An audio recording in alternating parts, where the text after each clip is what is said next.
बिल्लू और ढोल पोल टाइम्स। एक दिन रास्ते में। बिल्लू रुको। क्या बात है जोजी? मोनू के घर पर पॉप म्यूजिक का हंगामा है, चलोगे? मैं नहीं जा सकता। मुझे दैनिक ढोल पोल टाइम्स के संपादक भोंपू राम ने बुलाया है। मेरा उनसे मिलना जरूरी है। बाय। इतना कहकर बिल्लू वहां से निकल जाता है। ढोल पोल टाइम्स। उम्मीद है वह अपने कमरे में मिलेंगे। संपादक भोंपू राम। भोंपू राम जी, आप हमेशा सिर पकड़े रहते हैं, तभी तो आपकी चांद पर बाल नहीं उगते। बिल्लू, ये मजाक का वक्त नहीं। मेरे अखबार का सर्कुलेशन हर रोज गिरता जा रहा है। अगर यही सिलसिला रहा तो मैं दिवालिया हो जाऊंगा। मगर मैंने सुना था कि कल का एडिशन 2 लाख बिका है। बिका, लेकिन रद्दी में 2 रुपए किलो के रेट से। बिल्लू, अगर कोई सनसनीखेज कहानी छप जाए तो मेरा डूबता अखबार बच सकता है, और ये काम सिर्फ तुम कर सकते हो। भोंपू राम जी, मैं कोशिश करता हूँ कि कोई उपयुक्त कहानी मिले। और बिल्लू कहानी की खोज में बाहर निकल जाता है। शहर का कोना कोना छानना पड़ेगा। जनाब, इस इलाके में कोई बैंक डकैती तो नहीं पड़ी? कोई कत्ल तो नहीं हुआ? नहीं, बैंक में इतनी सिक्योरिटी है कि सेविंग अकाउंट से अपना पैसा निकालना भी मुश्किल हो जाता है। दूसरी जगह जाना चाहिए। आपके मोहल्ले में कोई स्त्री दहेज के कारण जलकर तो नहीं मरी? नहीं, यहाँ सारे परिवार सुख चैन से रहते हैं। बिल्लू वहां से भी निकल पड़ता है। यहाँ भी नाकामी हाथ पड़ी। तभी रास्ते में डकैती। बिल्लू दौड़ा दौड़ा उस घायल आदमी के पास जाता है। कृपया मरने से पहले अपना नाम बताइए। मैं इस वारदात को ढोल पोल अखबार में छपवाऊंगा। इसमें अखबार के छपने लायक कुछ नहीं। ये सिर्फ एक टीवी सीरियल की शूटिंग है। यहाँ भी काम नहीं बना। Police station. यहाँ से कोई चटपटी कहानी मिलेगी? शहर में जितनी वारदातें होती हैं, पुलिस को पता रहता है। पुलिस स्टेशन के अंदर। इंस्पेक्टर साहब, क्या शहर में कोई कत्ल, आगजनी, दंगा फसाद, बम फटना या सड़क दुर्घटना हुई है? बेवकूफ, अगर ऐसा कुछ होता तो क्या मैं चैन की नींद सोता? शहर में सब तरफ अमन चैन है।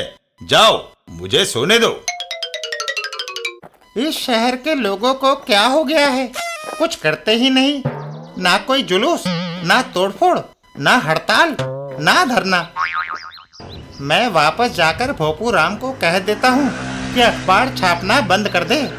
तभी बिल्लू की नजर एक आदमी पर पड़ती है। ओह! श्रीमान, क्या आपकी कार की चाबी अंदर रह गई है और दरवाजा नहीं खुल रहा?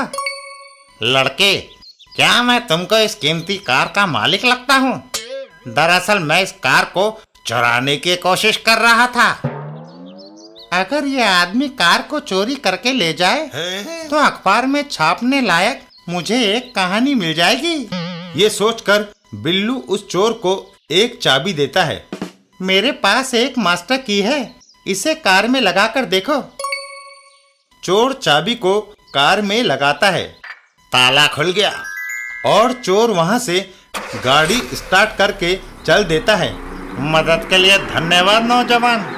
पता नहीं किसने किसकी मदद की। मैं कार का नंबर लिख लूं। इसे अपनी कहानी में लिखना जरूरी होगा। बिल्लू झटपट भोंपू राम के पास जाता है। भोंपू राम के अखबार के लिए कहानी जुटाने की खातिर मैं क्या कुछ नहीं कर सकता, ये उसने सोचा भी नहीं होगा। ऑफिस के अंदर। संपादक भोंपू राम जी, मैं आपके अखबार के लिए कहानी ले आया। एक कीमती कार दिन दहाड़े चोरी हो गई, लेकिन पुलिस थाने में ऐसी कोई रिपोर्ट दर्ज नहीं है। मैंने टेलीफोन पर इंस्पेक्टर से पूछा है। ये खबर 100% सच्ची है, बल्कि उस गाड़ी को चोरी कराने में मैंने मदद की। कार का नंबर मैंने लिख रखा है 3735। 37 35। और फिर भोंपू राम हाथ में लठ उठाए बिल्लू के पीछे दौड़ पड़ता है। कमबख्त, वो मेरी कार थी। हैं?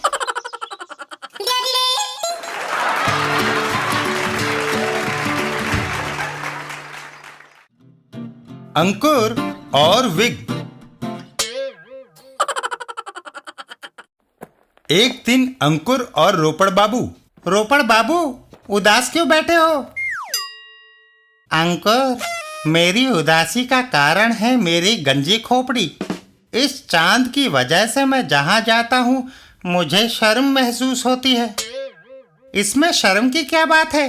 कई महान व्यक्तियों के सिर पर बाल नहीं थे, जैसे महात्मा गांधी। लेकिन जब कभी ओले बरसते हैं तो गंजे सिर पर ऐसी चोटें लगती है जैसे कोई हथौड़े मार रहा हो। और गर्मियों की धूप में चांद ऐसे तपती है जैसे भट्टी में लोहा। मेरी दिली तमन्ना है कि मेरे भी अमिताभ जैसे घने बाल हों। रोपड़ बाबू, आप कोई बढ़िया आंवला तेल क्यों नहीं इस्तेमाल करते?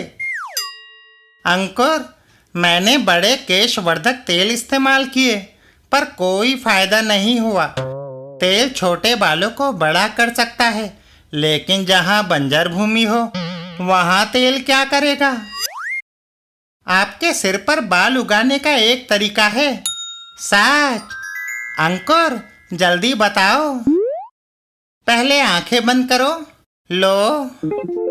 अंकुर रोकड़ बाबू के सिर पर खाद डाल देता है। ओह, बदबूदार खाद! तुमने मेरा हुलिया बिगाड़ दिया।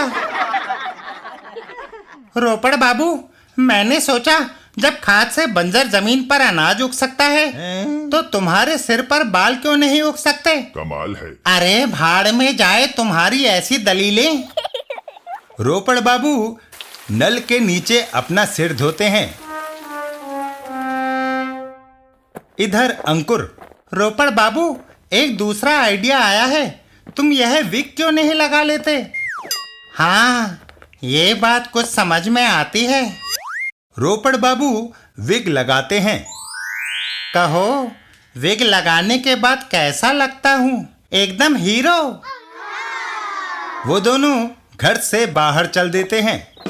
अब मुझे अपने दोस्त के घर जाना चाहिए, जरा रौब पड़ेगा। रोपड़ बाबू के दोस्त का घर। यार रोपड़, तुम तो पहचाने नहीं जाते। गर्मी में आए हो, पंखा चला दूं? पंखा चलाते ही ओह, मेरी विग हवा में उड़ती हुई खिड़की से बाहर चली जाती है। वो उड़कर खिड़की से बाहर चला गया। पकड़ो। हवा में उड़ता हुआ विग सामने से आती एक गाड़ी वाले की ओर बढ़ता है और उसके मुंह पर जा पड़ता है। ओह, ये क्या? गाड़ी लहराती हुई एक पेड़ से टकरा जाती है।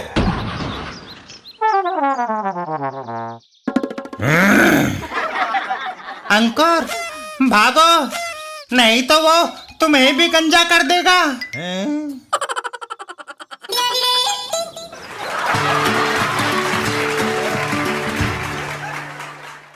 चाचा चौधरी और अकल बढ़िया भैंस। एक दिन रुल्दू चाचा चौधरी के पास भागता हुआ आया। चाचा जी बचाओ, कद्दू पहलवान मुझे मारने आ रहा है। क्यों? साल भर पहले कहीं मैंने उसे गैंडा कह दिया था।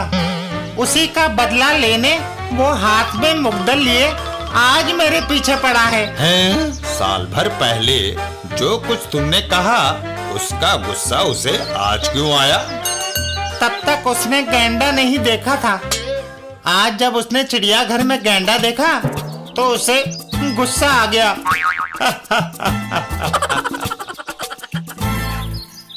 तुमको अपनी रक्षा खुद करनी चाहिए। जो अपनी रक्षा खुद नहीं कर सकते वे जीवन भर दूसरों पर निर्भर रहते हैं।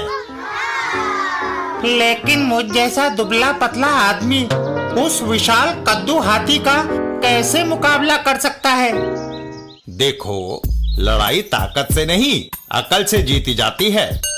लेकिन इस समय वो भयंकर गुस्से में है और उसके हाथ में मुग्दल है। ये तुम्हारे लिए और भी अच्छी बात है। गुस्से में आदमी की बुद्धि आधी रह जाती है। लेकिन मुझे कोई दाव पेच तो बता दो। ठहरो, मुझे थोड़ा सोचने दो। चाचा चौधरी अपने दिमाग की तह तक पहुंचता है और फिर देखो, तुम टेक नंबर 253 काम में लाओ। उससे वो चित हो जाएगा। अगर उसमें कुछ दम बचा हो तो फिर ट्रिक नंबर 340 काम में लाओ। तभी कद्दू पहलवान फुंकारता हुआ आता है। मच्छर, एक ही वार से मैं तेरी चटनी बना दूंगा। 1, 2 और 3। जैसे ही कद्दू पहलवान रुल्दू पर वार करता है तो रुल्दू नीचे बैठ जाता है और कद्दू पहलवान चक्कर खाकर जमीन पर गिर पड़ता है। हाय, मर गया। तभी रुल्दू भागकर एक खंबे से चिपक जाता है। कमबख्त, अब उस खंबे से जा चिपका है। बुज़दिल कहीं का, चल इधर आ। पर रुल्दू टस से मस नहीं होता। नहीं आता तो मैं आता हूँ। कद्दू पहलवान जाकर रुल्दू की दोनों टांगे पकड़कर उसे खींचने लगता है। देखता हूँ तू उस खंबे को कैसे नहीं छोड़ता। तभी अचानक रुल्दू की पैंट निकल जाती है और कद्दू पहलवान पीछे को गिर पड़ता है। ओह! और सीधा जाके कीचड़ भरे गड्ढे में गिरता है। बचाओ! छपा! देखा, उसकी ताकत ही उसकी हार का कारण बन गई। चाचा चौधरी का दिमाग कंप्यूटर से भी तेज चलता है।